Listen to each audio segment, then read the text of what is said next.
Welcome to Teams Tuesday, a podcast about mastering the best about what other people have already figured out. Teams Tuesday focuses on insights and lessons that never expire. You will walk away from every episode with actionable insights that help you get better results and be more productive.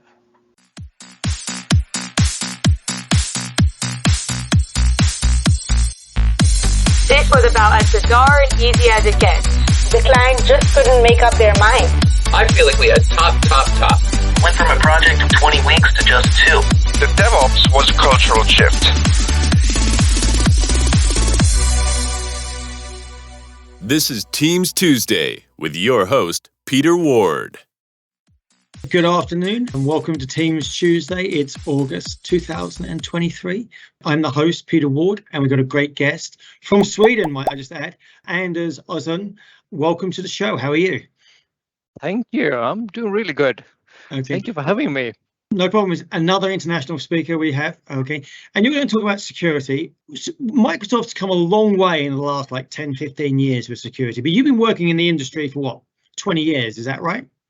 Yeah. Started within cybersecurity for 20 years ago. So when I started out within cybersecurity with Microsoft solution back then, we talked about the firewall solution. If you remember the ISA server, Integrated Acceleration Server, and back then also the forefront products. That's similar to what we have with Defender today. Yeah. I was going to say Defender. Yes, I was going to do it because they bought about 2004. They bought something like a Defender, didn't they, or a security company? A lot of the security stuff from Microsoft is bought by Israeli companies and so on, which doing one of the best security solutions. Right. So that's true. Yeah. Okay. So I started with the forefront products for 20 years ago, and now I'm working with all the things that we have today within the Purview and the Defender suite and so on. Okay. So in terms of here you are, you're living in Sweden. You're an expert with cybersecurity. Are most of your clients in Sweden, or are they all over the world? It's a mix. I would say most of them are based in Sweden, but may act in other countries and so on. So I work both in the public and the private sector. Team lead of a team working with secure compliance and collaboration stuff, which mean all the Purview, all the collaboration from Microsoft with M35, within the on-prem solution and so on. Right. We have a lot of authorities back in Sweden that needs to have some kind of on-prem solution to be able to comply with the regulation and laws and so on. So we do a mix of cooperation based on that. Yeah, well, I know in Germany, the banks are not allowed to have the data stored outside the country. So I'm assuming there's something probably similar with that in Sweden as well. Okay, so you're in Sweden and you have 2 children and 2 cats, and you do a bit of kickboxing down the gym, in your spare time on this. But tell me about, you started work with Microsoft Encryption, that's over 15 years ago. What is a typical, here Microsoft has gone a million miles forward on this. What does a typical day look like for you at work with Purview and everything else going on? Yeah, as I said, I work for large companies, so I'm helping them to adopt and to use all these solutions in a good way. It's not only about techniques, it's also about adoption and user training and so on. When you're talking about information protection, it's all about end user training and education, how to use a solution in the best way and so on. So it's a combination of designing and do the configuration, explaining how it works, and writing end user instructions and implementation in a good way. Right. Okay. Where do people generally fall down on all of this? I would say the one that's tried to implement the different Purview compliance stuff as an IT project. That's how you do it in the bad way. When they're not involving the business within the project, because what we need to do here is we need to talk to the business, one handling the sensitive content and the sensitive information, such as R&D and stuff. Right. Okay. Because one of the things that we really beefed up our security. Actually, Ricky has been part of this whole project, and there was 3 criteria. So it had to be manageable, i.e. to the IT department, workable to the end users, and secure for the compliance, and so it was a fine balance on this. Yeah. And the adoption part is somewhat of a challenge on this, because things do get locked down and things do change as well. Yeah, that's a fact when you work with cloud solutions as well. You can't have vacation if you're off for 2 weeks. You're just like, what's happening with everything? Well, yeah, you got all the, and also there's so many security updates it seems to be pushed to our PCs on rules and policies. Like every week or 2 weeks, I'm having to reboot the machine, which is probably not a bad thing to do this. But okay, your demo. Okay, tell me about your demo. With Teams and sensitive information. Yeah, what we're going to focus on today is how to use the solution to actually store and protect really sensitive data. I'm going to show you how it looks like from an end user perspective. I'm also going to explain how this configuration is done. How you can do it by yourself, do the configuration.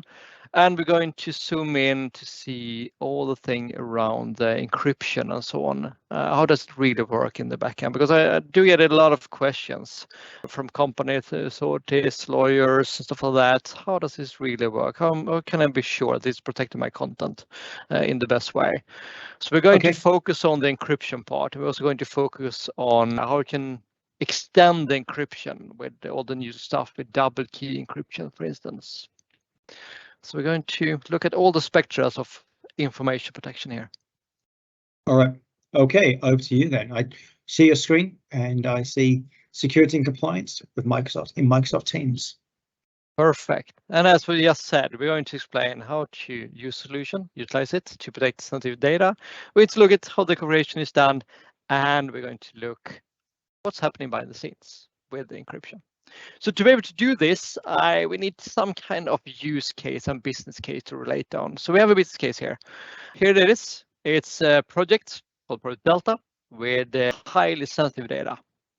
And this data will not only be within Microsoft Teams, it will be, for instance, in Teams, but it will also be in different Office files. It will be in emails and invites. And we can have sensitive content in all kind of files. And maybe you're using Power BI, for instance, within a sensitive project. And we're going to see how can we actually do this and encrypt and protect the data in all states.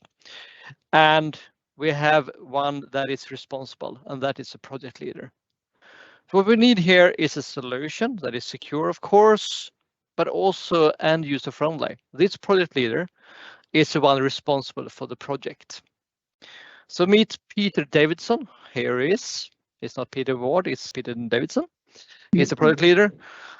And yeah, he's responsible for the Delta information for this project. And this project includes a lot of internal members into the project, but also some external experts within this project. So one task that Peter have is to invite the ultimate specialist from another tenant, from another company, from a partner of theirs.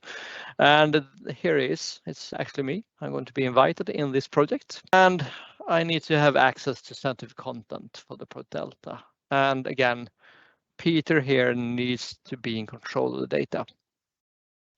So if we're going to see what techniques we have in the backend to be able to do this, we have Peter's environment. We are using Microsoft Teams.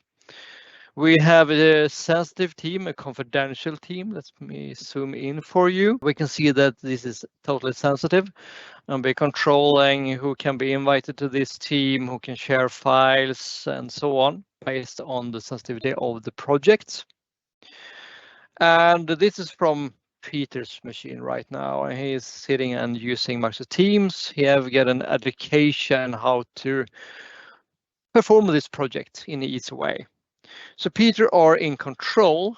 For instance, if he is the one that is going to send meeting invites, different meetings within this project, he can also classify and protect the meeting invites and all the files and information regarding this project in a secure way by classifying it as confidential with Project Delta. And yeah, he have it in Power BI, and of course he can either manually classify files for Project Delta, but he also getting help with the modern Office, for instance. If he's sitting and writing a document for this project, you can see that at Play we identify sensitive content and we educate the end user by either recommend to put a correct classification protection on it, or we can automatically doing it. Personally, I would prefer to recommend the end user, because that's exactly what we talked about in a few minutes or for a couple of minutes ago. It's about end user training to be aware of sensitive content. So you can see that he's writing sensitive content, and it's automatically getting recommended to put the correct classification and encryption to the content. And again, the task for Peter was to invite external users into this project. He had an external expert, you remember? So when Peter is going to invite someone to this project, he are using Teams, more or less every time. So in this case, he inviting, in this case, me as a guest from another tenant, another company into Peter's tenant in this case. So he sent me an invite, and I'm not now a member of his project as well. If we look at Peter files, we can see that we have a lot of files within this Teams area around this sensitive project, classified as confidential project Delta. We can also see that we have secret information with this team, maybe by purpose or by mistake. For some reason, someone have put secret internal information into this team site that should be restricted from an external user, for instance. With this, we are using Microsoft Purview information protection to be able to do this. So this is the scenario, and let's go to my machine instead and see how it looks like. Yeah. Is the encryption part, any file I drop in that site, is it just automatically encrypted? It's protected. And encrypted. Yeah, okay. I'm going to show you exactly how. So what's the difference between, I'm just for the benefit of the audience, what's the difference between encrypted and protected? The reason why I correct you around encryption and protection, it's different what kind of encryption we are using. All files that is used and stored within the Microsoft Cloud solutions are encrypted by default. But we're adding another layer of encryption as well, which I will go through in a few minutes as well. To see the difference here. All right, cool. But we're starting with this scenario here, and we're switching to my machine instead, because I'm coming from another tenant, another corporation. I have received an email from Peter to be joining his sensitive project. I guess you've seen this before, nothing new with this, but actually we see some news, I hope. With this, I open in Microsoft Teams, and it's asked me to change tenant. I'm now logging into Peter's tenant and his organization, and I can now see the project Delta project here. If I look at the files, I can see all the files. If we extend here the sensitivity of all the files, you can see those. If I try to open up the secret internal stuff, I'm restricted, so I'm not able to do that. But if I go back and we're starting to open up confidential information instead, that is restricted to the Delta project, we can see that I can open project updates that I was just writing here. And we can see that it's still protected and encrypted. We have the possibility to control what I can do with the file, but in this project, we have a requirement that all files need to be managed and opened by locally installed products. In this case, I can open this Word file on my machine, my consultant machine instead. It's still encrypted and protected here. I can also save this locally. Let's say that I take this sensitive content from Project Delta and I store this on my local machine. Maybe I move it to my company file servers or my team solution. So now we may have Project Delta information in another tenant, in another computer externally, but it's still encrypted. And as I said from the start here, Peter is the one responsible for the information. And we should do this in an easy way for Peter. So right now, this file could be stored within my company. If I ask a colleague of mine, a coworker of mine trying to open it, they can't open it. It's because it's only visible for me and the project members. If Peter himself, let's say that he needs to add another expert from my company, I ask Peter and say that, yeah, you know, I know a really good guy called Peter Ward here, and then he should also have access to the content. The only thing that Peter needs to do is just to add another member into the project. And after that, you, Peter, have the access to the content as well, based on this. And the opposite, let's say that Peter no longer wants me to have access to the content anymore. Maybe I'm done with the work and so on. And he is aware of that we have information stored in different locations. He can, whenever he wants, go to manage the team. And by doing this, he can actually remove me from the team site, which will lead me to no longer have access to the document that I just stored, or to the meeting invites that I've previously received, or to the Power BI report and so on, to all information that is protected to Project Delta.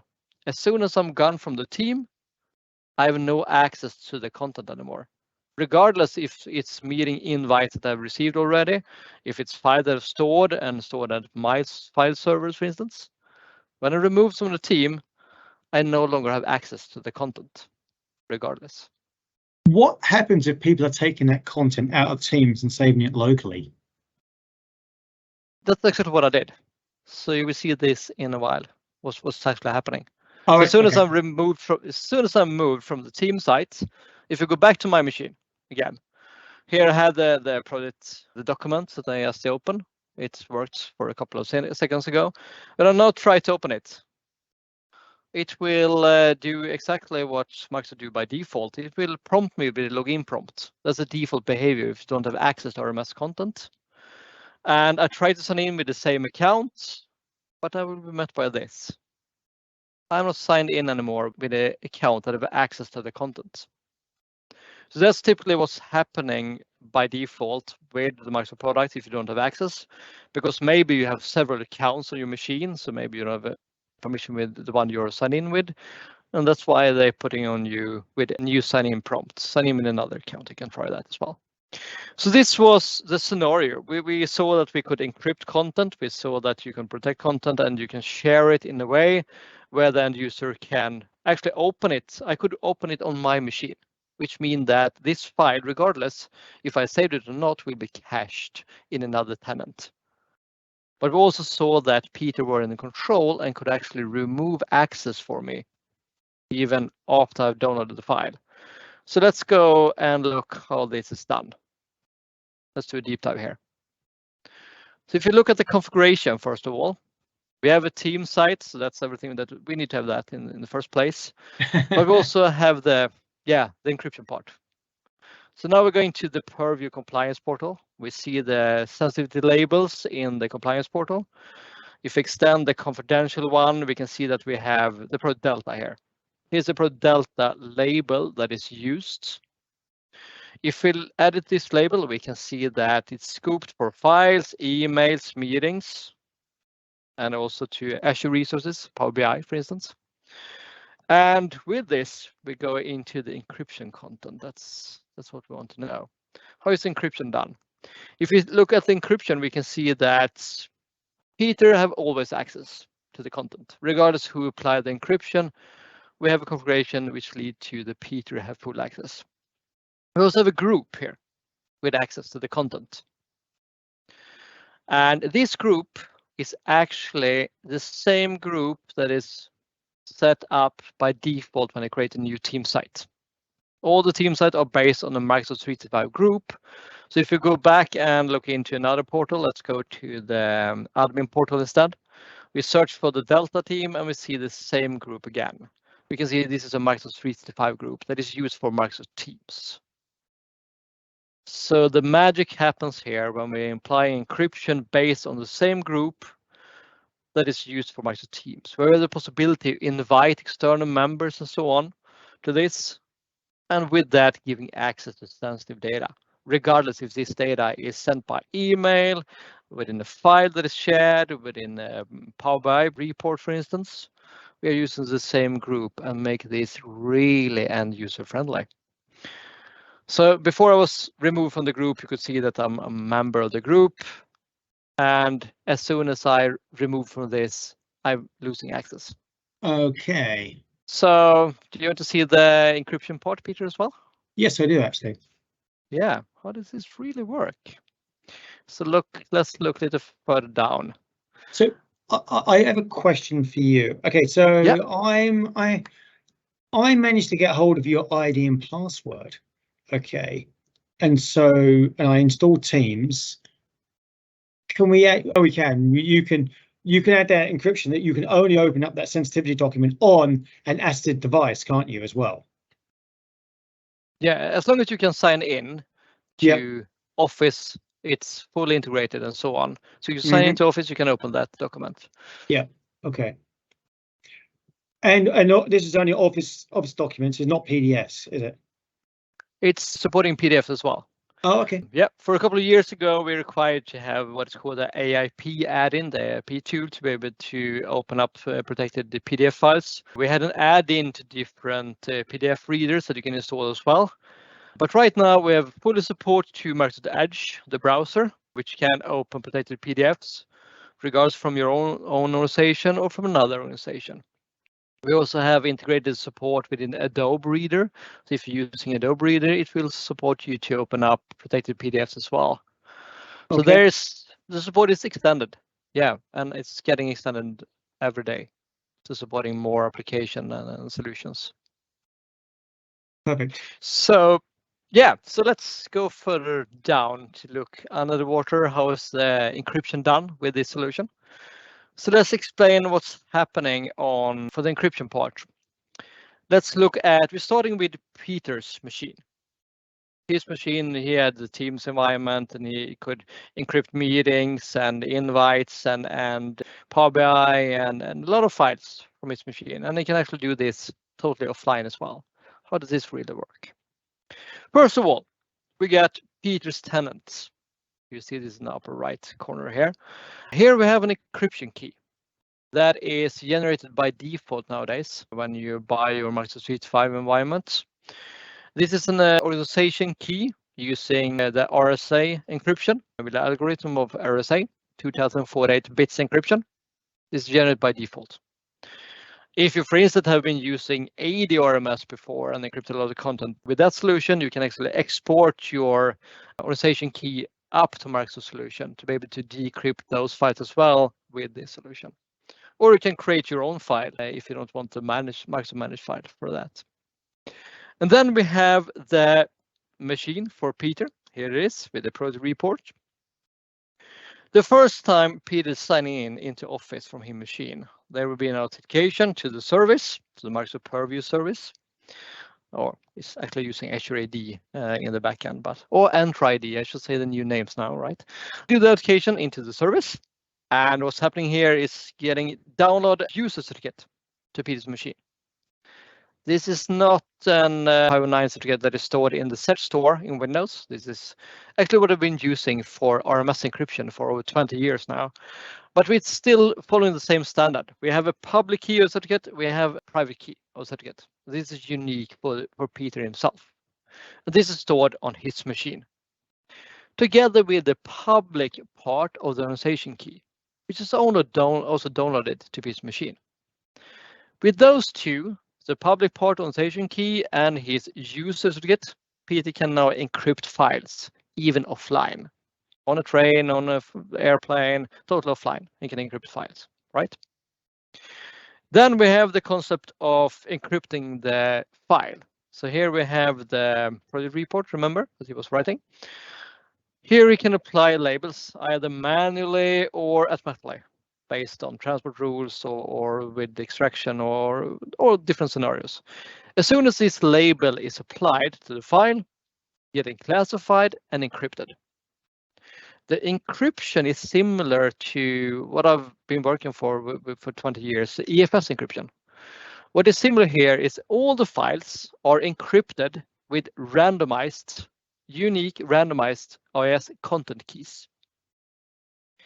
This content key that is unique for all files that is getting encrypted are using algorithm of IIS encryption, advanced encryption standard.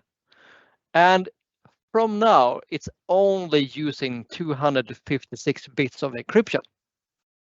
If you go back 2 months, it was using 128 bits encryption for Office files. Basically, because Microsoft still supported all their Office versions that didn't understand the new encryption technology. So that's why we had higher encryption on other file types than Office files. But for I think it was a month ago, Microsoft starting to enforcing the new encryption standard of always using 256 bits encryption. So this is done. And that is how the file are in the first place encrypted. What is unique for the RMS encryption that is used by Purview is also that we are combining this with a policy who have access to the content. You remember that we looked in the Purview portal where we have settings that Peter himself have access, what kind of access he have, and we also have the project group. And we also get what is called the offline access. This is a configuration where we can set if we're supporting caching of files. If I, for instance, have set this to 7 days, the file could be open in 7 days without internet access. When I'm setting the offline access to 0, it will require everyone to authenticate themselves for every time they open the information. So for really sensitive content, we want to do exactly that. And during the encryption part, we actually take the randomized AS key, as you can see. We take this and we combine this with a policy.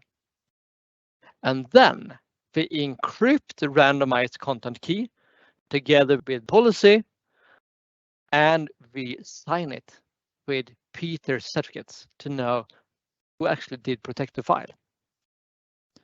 And with all those steps, we have now a protected document or protected email or protected meeting invite. This is how the protection is done, right? And again, this could have happened totally offline. While Peter was traveling on an airplane without internet connection, he applied the protection. That could be the case. So what did he do next? Yeah, he stored this in Microsoft Teams, right? He uploaded the file into Microsoft Teams. I was going to look at how it looks, what's happening in the backend where I access the Teams solution to get access to the content. You remember I switched tenant, I set it into Peter's tenant. What actually happened there? So first of all, we have all the magic. Oh, no, I have a slide with all names actually, saying Azure Active Directory here. Remember the 15th of August, the new name is Entra ID, not Azure AD. So what's actually happened here is I connected to Peter's tenant, I do authentication, and here we have all the magic within the Entra ID protection, it's a new name. Verifying me if they've seen me before, have seen the IP that I'm coming from, is the sign-in okay or not, with help of conditional access. And based on that, they can, for instance, see that, yeah, we haven't seen this before, and we are not sure about your access, and maybe they enforce MFA as well.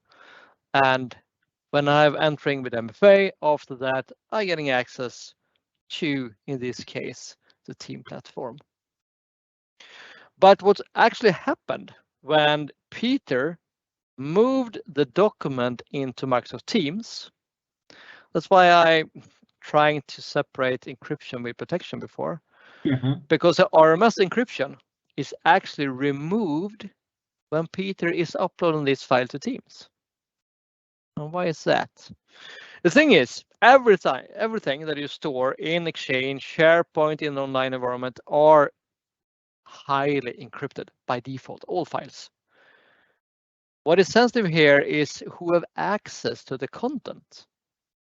So in this case, the RMS encryption is removed, but the policy for the file, you remember that Peter have full access, the group have access, and so on, it's acting as an access control list for the file itself, which meaning that when I'm trying to access Teams solution, I have authentication, it will verify am I a member of the group or not. If I am a member of the group, I could open the file. So that's why I couldn't open the secret internal file, because I wasn't member of the internal group for that kind of content. And if I remember that I opened this file not only in Teams, if I open this in Teams, it wasn't extracted, it was still in Peter's tenant. But as soon as I can open this in on-prem application, those files are cached on the local device where they are opened. So we could have a solution where we will block this from managed devices. But again, we had a scenario here where we needed to be able to download the information, share information in a good way. So I downloaded this file from my machine. And what's actually happened when I did this is that the encryption will be applied with the same RMS permission, and the file will end up encrypted on my device. Okay. Right. So what I did here is that I send my end user certificate, who I am, to the Microsoft solution, to Peter tenant, saying that, yeah, I want to open this. It will also collect the policy for the file and see, does he have access to the file, regardless of where it's stored? And based on that, the organization key for Peter's tenant can decrypt the policy, giving the policy for the file, who have access to it, and also getting access to the content key that encrypted the file in the first place. And with that, Microsoft can control if I am Peter, I'm not, member of the group. If I am a member of the group, something will happen. Some magic will happen in the backend here.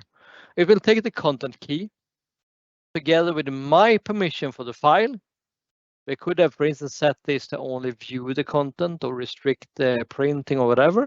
So we take my permission to the file together with the content key, and we'll create a new policy within the cloud solution that is also encrypted once again with my end user certificate. And this will be transferred to my machine. Here's a question for you. Okay, so you've applied all these policies to the encryption to a team site. What happens if somebody manages to get into central admin and just basically removes all the encryption, all the policies? So surely, like, the encryption policy would be set to 0, basically. But you know, the encryption policy is called the Delta encryption policy. But I've now set it to 0, so it means nothing. That could happen, couldn't it? Because in essence, it's really important to identify all the weak links. Of course, you need to protect Peter's tenant as well. Yes. Peter needs to have a secure environment with control access, who can manage it, and so on, because it's no less secure than your environment itself. Mm-hmm. Yeah, of course. So just to finalize what's happening when Peter opened, or the Anders, I opened the content here. What's happening, I received the encrypted policy that is only for my eyes. If someone do a man in the middle here and take this encrypted policy, yeah, it's encrypted. It's only visible from my account. It will be transferred to TLS encryption from Microsoft solution into my machine. And with this, I can use my end user certificate with the private part of that one, decrypt the policy, and by doing that, we're actually getting the policy for the file. What kind of access do I have to this Word file, this meeting invite, or whatever file type? And together with the content key that encrypted the file in the first place. And with that, I can unlock the file and decrypt it. Right. So that's how the decryption is done. Mm-hmm. So when I'm explaining this to, for instance, let's say Swedish authorities or the military or police or another type of company that have strictly sensitive data, it was like, yeah, but you say that Microsoft manages the encryption part. Then we need something else. So we actually have another solution as well, where we can extend the encryption here without giving Microsoft any access, because regardless of the file here, we could have files totally stored on-prem, and of course in that case Microsoft don't have access to the content, and we can still use the Microsoft technique. But what about if we need to put information in Microsoft Cloud Solution and have regulations saying that Microsoft should have access to the content? In this case, we can actually perform another encryption as well. So we have 10 more. I can do this in 5 minutes. 10 more minutes. Go for it. 10 more minutes. Yeah, I will manage that. Let's talk about the double key encryption. The double key encryption is a concept from Microsoft that is similar to if you are using when you have a deposit box at the bank. I don't know, do you have that, Peter? We do It's, actually, yes. I yeah, don't yeah. use that. I don't use that service. I just store all No. the valuables under my bed. Yeah, okay, yeah. But it's a good visible explanation how this is done. When Right. you have a safety box, you order this from your bank. You show your ID card, your driving license, something to prove who you are, and then you get a key to your box. And to be able to open this, you need to order a time from the bank where they meet you with their key. And with the help of both keys, you can open your safety box to get access to the content. This is actually similar to that. So let's say that Peter's project here, the project Delta, have the need for some content maybe to be encrypted with double key encryption because of higher regulations and so on. They want to use double key encryption. How should we do that? If we look at the configuration for this, if we go into the Purview Compliance portal, I can show you where this is set up within the portal. You remember that we have the encryption part for the label. Where we set the encryption part for the label for ProDelta information here, if we go down a little bit, we have the thing of double key encryption. If you click that one, we are not done. What we're doing here is that we need to have something in place before. We need to set up our own encryption technique in the backend within Peter's company. In this case, it's actually something that we have developed from our companies. We deal with this for our customers. Solution that is stored at the customer side with an advanced encryption that we're going to look at. And we actually point out within my solution where they should go to do all the encryption and decryption things. So we locate an on-prem storage for the encryption keys for this project. Which means that when this label is used, we are not only encrypt the content with Microsoft keys, we also encrypt the content with Peter organization keys as well. So if we look at further deep down here, because the end user experience will be the same that you saw before. Yep. But what's happening in the backend? If you're starting to look at the DK encryption from Pete's machine, he needs to be not only, this is calling it the bootstrap and everything that you saw before, where you have the tenant for Peter's tenant, you have the keys, you did the authentication, you get the end user certificate. This is called a bootstrap. It's happening automatically on all your devices as soon as you sign into Office, the bootstrap will happen automatically. When you have DK as well, something more will happen. If the end user is bootstrapped to a DK solution, in this case, Peter will also connect into his organization solution. So with this, he's also getting another organization key. An organization key that is also maybe using AES 2048 bits encryption with an organization key with a public and a private part. He will get the public part of this organization key to his machine as well. Which means that Peter can now DK encrypt files, even offline from the airplane, and perform the encryption with double key encryption. So when this is done, you remember the file again, we apply the same classification. Yep. We do the same encryption.